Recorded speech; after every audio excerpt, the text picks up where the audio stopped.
السلام علیکم ورحمۃ اللہ وبرکاتہ۔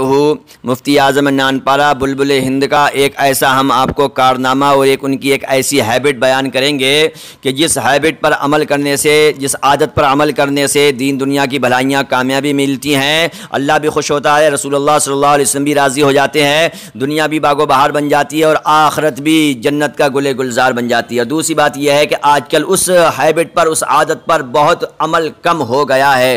میں ہوں کبیر احمد قادری الحسان، امام جامع مسجد دہلی، خیالہ 830۔ آج ہم آپ کو مفتی اعظم نانپارہ بلبل ہند کا ایک ایسا کارنامہ، ایک ایسی عادت بیان کریں گے جس کی آج لوگوں میں بڑی کمی نظر آ رہی ہے۔ جی، مفتی نانپارہ میں جہاں دوسری فضیلتیں، کرامتیں تھیں، پرہیزگاریاں تھیں، وہیں پر آپ اپنے والدین، اپنے ماں باپ کا بہت زیادہ ادب و احترام، ان کی رسپیکٹ، ان کی عزت، ان کا آدر، ان کا سمان کیا کرتے تھے۔ ایک ایسا واقعہ ہم آپ کو سنائیں گے کہ آپ چونک جائیں گے۔ مفتی نانپارہ علیہ رحمہ اپنی والدہ، اپنے والدین کا کتنا ادب و احترام کیا کرتے تھے۔ یہ جو واقعہ ہم نے لیا ہے، یہ جلوہ بلبل ہند نام کے مضمون، جو کہ ماہر علم و فن مخدوم گرامی حضرت علامہ الحاج قمر الحسن قمر بستوی صاحب امریکہ نے لکھا ہے، اس سے ہم نے اس کو لیا ہے۔ بتاتے ہیں وہ کہ حضرت علامہ مفتی محمد رجب علی علیہ رحمہ اپنی والدہ ماجدہ رسولن بی بی صاحبہ کی اطاعت شعاری میں اپنی مثال آپ تھے، یعنی ان کے سارے اصول کو فالو کرتے تھے۔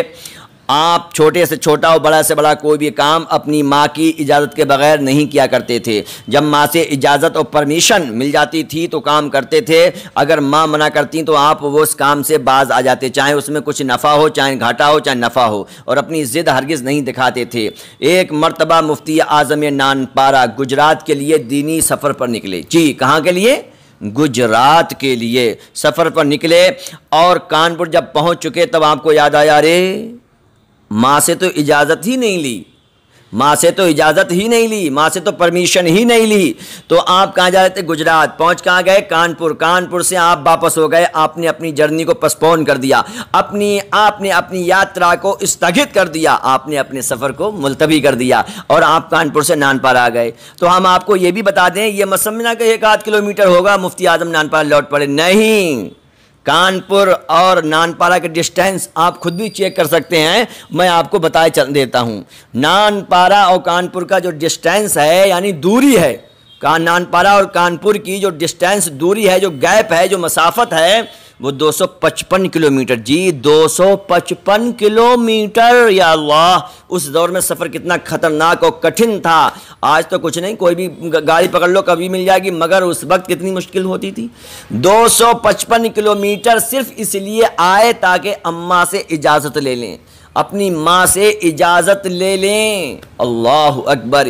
یہ تھا ماں باپ کا ادب و احترام، جس ادب و احترام نے آپ کو آسمان کی بلندی سے اونچا مقام عطا فرما دیا۔ آپ آئے اپنی امی کے پاس، رسولن بی بی صاحبہ کے پاس، روئے، گڑ گڑائے، معافی مانگی۔ جب ماں راضی ہو گئیں تب دوبارہ سے آپ نے سفر شروع کیا۔ مفتی اعظم نانپارہ قرآن و حدیث پر کتنا عمل کرتے تھے۔ رب کائنات کلام پاک میں ارشاد فرماتا ہے، وَلَا تَقُلْ لَهُمَا أُفٍّ وَلَا تَنْهَرْهُمَا، اپنے ماں باپ کو جھڑکو مت اور ان کو اف تک مت کہو، اپنے ماں باپ سے اف تک مت کہو اور ان کو جھڑکو مت، مطلب یہ ان کا دل کسی طرح سے دکھاؤ مت۔ آج ہم اس بات پر، اللہ کے کلام پر، اللہ کے حکم پر بہت کم عمل کر رہے ہیں، اسی وجہ سے ہم پچھڑتے جا رہے ہیں، ہم مسلتے جا رہے ہیں، ہم کٹتے جا رہے ہیں، ہم پٹتے جا رہے ہیں۔ اللہ تبارک تعالیٰ کی بارگاہ میں دعا ہے کہ رب کائنات ہمیں اس پر عمل کرنے کی توفیق عطا فرمائے۔ اور حدیث پاک میں پیارے آقا صلی اللہ علیہ وسلم فرماتے ہیں، جنت تمہاری ماؤں کے قدموں کے نیچے ہے۔ تو مفتی نانپارہ نے اس پر عمل ایسا بے مثال، نادر المثال عمل کر کے دکھا دیا۔ آج ہمیں بھی اس پر عمل کرنے کی ضرورت ہے۔ اور ایک واقعہ آپ اور سن لیجئے، حضرت موسیٰ علیہ السلام کا ماں کی عظمت آپ کو پتہ چل جائے گی۔ حضرت موسیٰ علیہ السلام نے رب کی بارگاہ میں عرض کیا، یا اللہ پاک، میرا جنت میں دوست کون ہوگا، میرے ساتھ جنت میں کون رہے گا، اس کا مجھے دیدار کرا دے۔ رب کائنات نے فرمایا کہ فلاں بستی میں ایک گوشت بیچنے والا ہے، فلاں بستی میں ایک گوشت بیچنے والا ہے، وہ تمہارا جنت کا ساتھی ہوگا۔ موسیٰ علیہ السلام کو اسے دیکھنے کا اشتیاق ہوا، شوق پیدا ہوا، دل میں پیشن پیدا ہوا، ڈیزائر پیدا ہوا، تمنا پیدا ہوئی۔ دل میں منوکامنا جاگ گئی کہ دیکھیں جنت میں ہمارا دوست کون ہوگا۔ آپ وہاں بستی پر آ گئے جہاں وہ گوشت بیچ رہا تھا، دیکھتے رہے کوئی عمل نہیں ہے، گوشت بیچا، گوشت بیچنے کے بعد وہ بندہ تھوڑا سا گوشت رکھ کے اپنی ٹوکری میں اپنی باسکٹ میں رکھ کے چلا۔ موسیٰ علیہ السلام نے کہا میں تیرا مہمان بننا چاہتا ہوں۔ ابھی یہ بندہ جانتا نہیں ہے، انہوں نے کہا ٹھیک ہے، ویلکم، آپ کا سواگت ہے، میں تشریف لائیے۔ حضرت موسیٰ علیہ السلام اس گوشت بیچنے والے کے گھر پہنچ گئے، دیکھ رہے ہیں اس کا عمل دیکھوں گا یہ کیا کرتا ہے جس کی وجہ سے اللہ نے اس کو مجھے جنت میں، اس کو میرا جنت کا دوست بنا دیا ہے، فرینڈ آف پیراڈائز بنا دیا ہے، سورگ کا متر بنا دیا ہے۔ موسیٰ علیہ السلام دیکھتے رہے کوئی عمل نہیں۔ اس نے کھانا بنایا، کھانا بنانے کے بعد اس نے ایک ٹوکری اتاری، اس کو اتارا، اس میں سے ایک بڑی بزرگ نحیف الناتواں کمزور ایک عورت نکلی۔ اس کو اس کسائی نے اپنے منہ سے، اتنی کمزور تھیں، اتنی زیادہ اولڈ ایج تھیں، سینئر سٹیزن ہو چکی تھیں کہ وہ اپنے منہ میں روٹی توڑتا، منہ میں روٹی نوالا چباتا، چبانے کے بعد منہ میں رکھتا، وہ کھاتی، اس کے بعد وہ ہاتھ اٹھا کے دعا کرتی اور وہ بندہ مسکراتا۔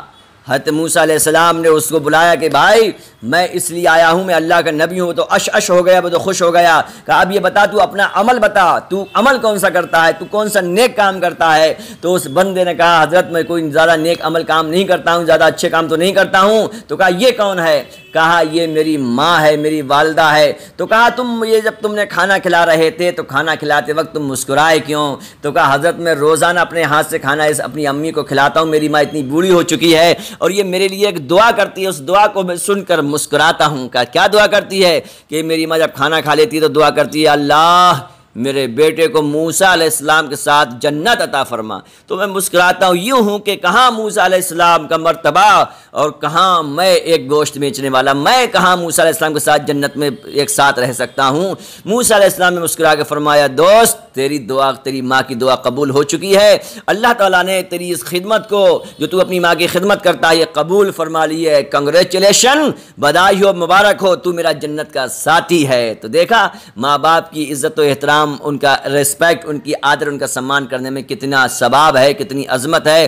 ہمیں بھی چاہیے کہ ہم زیادہ سے زیادہ اپنے ماں باپ کی عزت و احترام کریں، ان کا ریسپیکٹ کریں، ان کا آدر و سمان کریں۔ ہمارے چینل کبیر احمد قادری کو آپ سبسکرائب فرما دیں، اور اگر آپ کو لگتا ہے کہ یہ باتیں اور دوسروں تک، مفتی نان پارا کے چاہنے والوں تک اور تمام عوام اہل سنت تک پہنچنی چاہیے تو آپ اس کو شیئر کریں۔ شیئر کرنے میں کوئی پیسہ خرچ نہیں ہوگا، ہمارے چینل کو سبسکرائب کرنے میں کوئی پیسہ خرچ نہیں ہوگا، لائک کریں، ہمیں مشورہ دیں۔ السلام علیکم ورحمۃ اللہ وبرکاتہ۔